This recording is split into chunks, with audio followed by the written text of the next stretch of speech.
നാരായണം നമസ്കൃത്യ നരം ചൈവ നരോത്തമം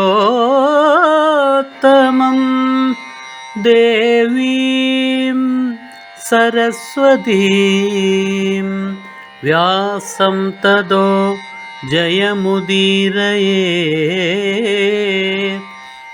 അർത്ഥശാസ്ത്രമിദം പുണ്യം ധർമ്മശാസ്ത്രമിദം പരം മോക്ഷശാസ്ത്രമിദം പ്രോക്തം വ്യാസേനാമിത ബുദ്ധിനാ.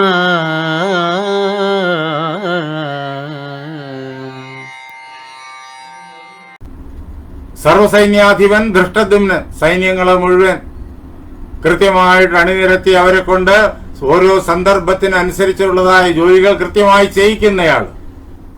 പക്ഷേ തന്ത്രജ്ഞനാരാ?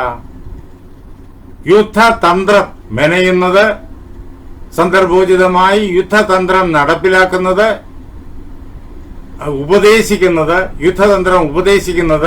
യുദ്ധതന്ത്രം മെനയുന്നതും യുദ്ധതന്ത്രം ഉപദേശിക്കുന്നതും കൃഷ്ണനാണ്. കൃഷ്ണൻ കൊടുക്കുന്ന കൽപ്പനയെ സൈന്യങ്ങളെ കൊണ്ട് അതേ പ്രകാരത്തിൽ പ്രവർത്തിപ്പിക്കുന്ന ജോലിയാണ് ധൃഷ്ടദ്യുമ്നൻ ചെയ്യുന്നത്. കൃഷ്ണന്റെ തന്ത്രങ്ങളാണ് പാണ്ഡവന്മാരെ യുദ്ധത്തിൽ ജയിപ്പിച്ചത്.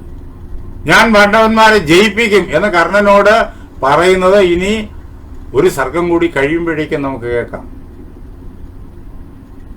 ഞാൻ പാണ്ഡവന്മാരെ ജയിപ്പിച്ചിരിക്കും, ഞാനെന്ന് പറയുന്നില്ല, പാണ്ഡവന്മാർ ജയിച്ചിരിക്കും എന്ന് അദ്ദേഹം ഉറപ്പായിട്ട് പറയും.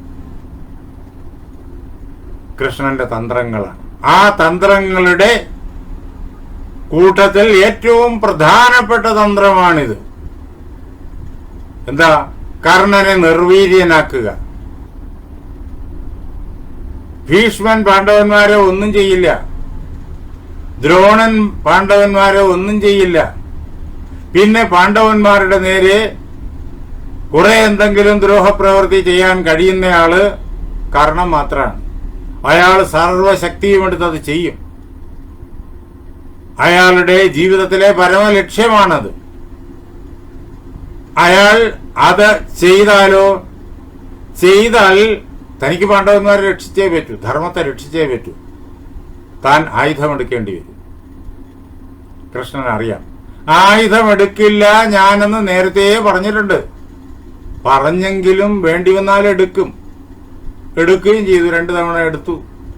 ഭീഷ്മന്റെ നേരെ ചക്രായുധം എടുത്തു. നമ്മളത് കണ്ടു യുദ്ധത്തിന്റെ 3-ാം ദിവസവും 9-ാം ദിവസവും. പക്ഷെ കഴിയുന്നിടത്തോളം ആ സന്ദർഭം, അങ്ങനെയുള്ളൊരു അവസരം ഒഴിവാക്കാനാണ് കൃഷ്ണന്റെ ശ്രമം.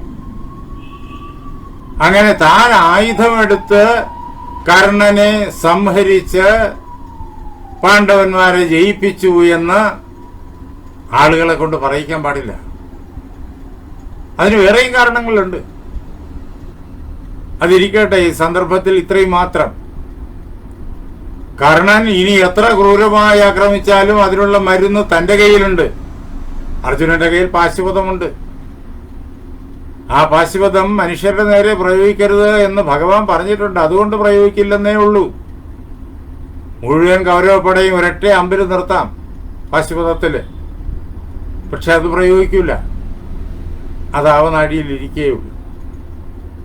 അത് ഉപയോഗിച്ചത് അങ്ങ് ദേവലോകത്തിലെ യുദ്ധത്തിന് വേണ്ടി നിവാത കവചന്മാരെയും കാലകേയന്മാരെയും സംഹരിക്കാൻ വേണ്ടിയിട്ടാണ് ഉപയോഗിച്ചത്.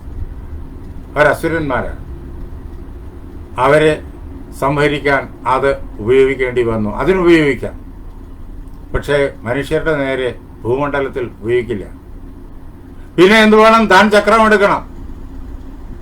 അതില്ലാതെ കഴിക്കാൻ കർണനെ നിർവീര്യനാക്കണം. ഇത് അനുജന്മാരാണെന്ന് അറിയുന്ന അവസരത്തിൽ കർണൻ തളരും. ഇത്രയേ ഉള്ളൂ. പാണ്ഡവന്മാരുമായിട്ടുള്ള ബന്ധം കർണൻ അറിയില്ല. പക്ഷേ സൂര്യൻ രാത്രിയില് സ്വപ്ന ദർശനം നടത്തി അതൊക്കെ പറഞ്ഞപ്പോ കർണന് ഏകദേശ ധാരണയായി കഴിഞ്ഞു. ഉറപ്പായില്ല, ധാരണയായി കഴിഞ്ഞു. അത് ഉറപ്പിക്കണം. സൂര്യൻ സ്വപ്ന ദർശനം കൊടുത്തതുമൊക്കെ കൃഷ്ണൻ അറിയുമായിരിക്കും. കൃഷ്ണൻ അതറിയാമെന്ന് കാണിക്കുന്നേയില്ല. ഭഗവാൻ അറിഞ്ഞുകൂടാത്തതായിട്ട് യാതൊന്നുമില്ല. എല്ലാറ്റിൻ്റെയും അന്തരാത്മാവാണ് അദ്ദേഹം. അതുകൊണ്ട് അദ്ദേഹം അറിയാതെ സൂര്യന് വന്ന് കർണന്റെ മുന്നിൽ വന്ന് കർണനോട് ഇതൊന്നും പറയാൻ പറ്റൂല. കർണന്റെ സ്വപ്നത്തിലായാൽ പോലും ഇന്ദ്രന് വന്ന് ദാനം ചോദിക്കാനും പറ്റൂല. അപ്പോൾ അതെല്ലാം അദ്ദേഹം അറിയുന്നുണ്ട്. പക്ഷെ ഈ മഹനീയമായ നാടകത്തിന്റെ ഭാഗമെന്നുള്ള നിലയിൽ മറച്ചു വെക്കേണ്ടതൊക്കെ അദ്ദേഹം മറച്ചും വെക്കുന്നുണ്ട്. നമുക്കറിയാലോ, ഒരു നാടകം നടക്കുമ്പോഴേക്കും കർട്ടന്റെ ഉപയോഗം എന്താണെന്ന്. പല കാര്യങ്ങളും കർട്ടനിൽ നിന്ന് മറച്ചു വെക്കണം.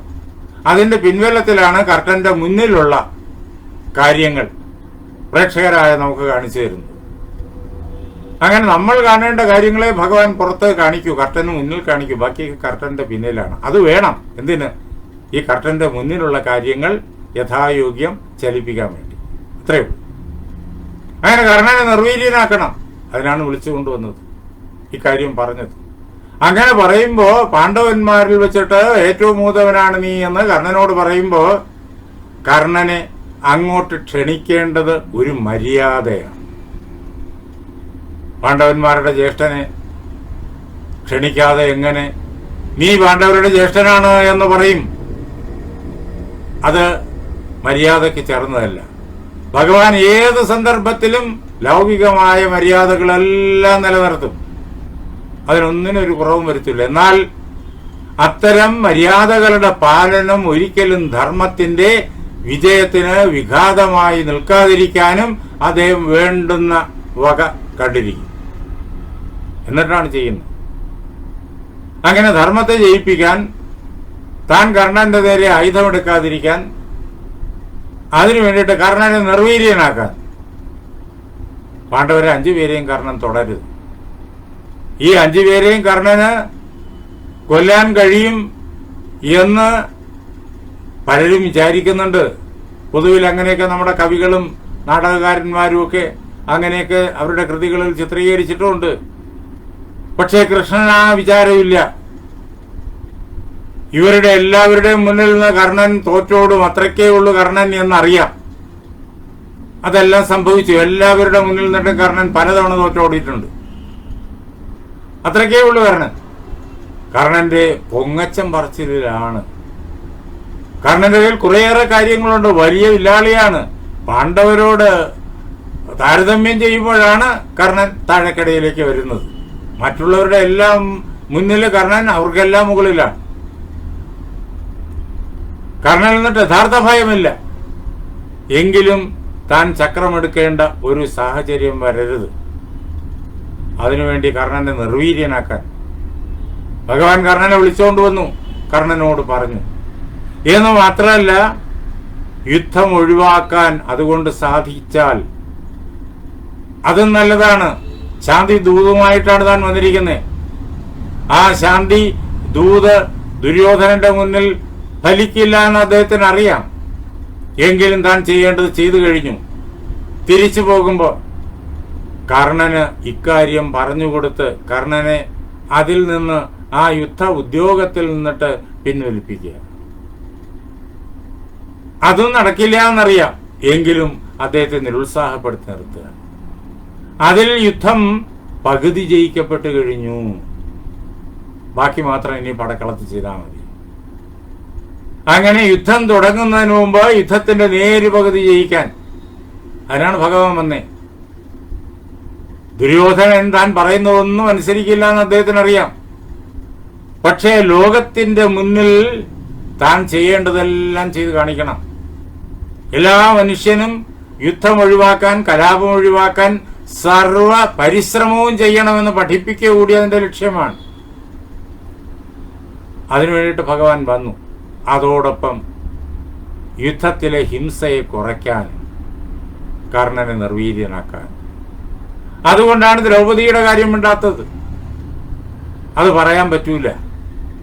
ദ്രൗപദിയുടെ കൺവെട്ടത്ത് വരാനുള്ള യോഗ്യത കർണനില്ല. അതുകൊണ്ട് ദ്രൗപദി കാണുന്ന ഒരു സാഹചര്യത്തിലേക്ക് കർണനെ വിളിച്ചുകൊണ്ട് അവിടെ കാമ്പില്യത്തിലേക്ക് ചെല്ലാൻ കൃഷ്ണൻ ആഗ്രഹിക്കുന്നുമില്ല. കൃഷ്ണന്റെ ലക്ഷ്യം ഇത് മാത്രമായിരുന്നു. ഇതാണ് യുദ്ധതന്ത്രം. യുദ്ധം ജയിക്കുന്നത് യുദ്ധം ചെയ്യുമ്പോൾ മാത്രമല്ല. അങ്ങനെയാണ് എല്ലാവരും ധരിക്കുക. യുദ്ധം ജയിക്കുന്നത് യുദ്ധം ആരംഭിക്കുന്നതിന് മുമ്പുള്ള പ്രവർത്തനങ്ങളുടെ ഫലമായിട്ടാണ്. റിസൾട്ട് വരുന്നത്, ഫലം വരുന്നത് യുദ്ധം കഴിയുമ്പോൾ, ആര് ജയിച്ചു ആര് തോറ്റു എന്നൊക്കെ. പക്ഷേ ആ റിസൾട്ടിലേക്ക് യുദ്ധത്തെ കൊണ്ടെത്തിക്കുന്നത് അതിനു മുമ്പ് ചെയ്യുന്ന തയ്യാറെടുപ്പുകളിലാണ്. ആ തയ്യാറെടുപ്പുകളിൽ യുദ്ധത്തിന്റെ ഫലം നിർണീതമാകുന്നു. യുദ്ധതന്ത്രജ്ഞൻ അതാണ് ചെയ്യുക. യുദ്ധതന്ത്രജ്ഞൻ ചെയ്ത ആ ഒരു വലിയ പ്രയോഗമാണ്, യുദ്ധപ്രയോഗമാണ് ഇവിടെ നടന്നത്. ആ കുരുക്ഷേത്രത്തിലെ പടക്കളത്തിൽ നടന്ന ആയുധപ്രയോഗത്തെക്കാളും ശക്തിമത്താണ് അദ്ദേഹം ഈ ചെയ്തത്. അങ്ങനെ ഭഗവാൻ കർണനെ നിർവീര്യനാക്കുന്നു. ഇനി വേറൊരു കാര്യം കൂടിയുണ്ട്, അത് ആധ്യാത്മിക തലത്തിലുള്ളത്. കഴിഞ്ഞ ദിവസം പറഞ്ഞു, കർണനും മനസ്സാണ്, അർജുനനും മനസ്സാണ്. നമ്മുടെ മനസ്സ്, ഇത് രണ്ടുമാണ് കർണനും അർജുനനും. നമ്മുടെ സ്ഥൂല ശരീരം യുധിഷ്ഠിരൻ, അതേപോലെ തന്നെ പ്രാണമയകോശം ഭീമൻ, മനോമയകോശം അർജുനൻ, വിജ്ഞാനമയകോശം നകുലൻ, ആനന്ദമയകോശം സഹദേവൻ. ഇതിനെ എല്ലാത്തിനെയും കൂട്ടി നിർത്തുന്നതായ ജീവിതാശ, അത് പാഞ്ചാലി.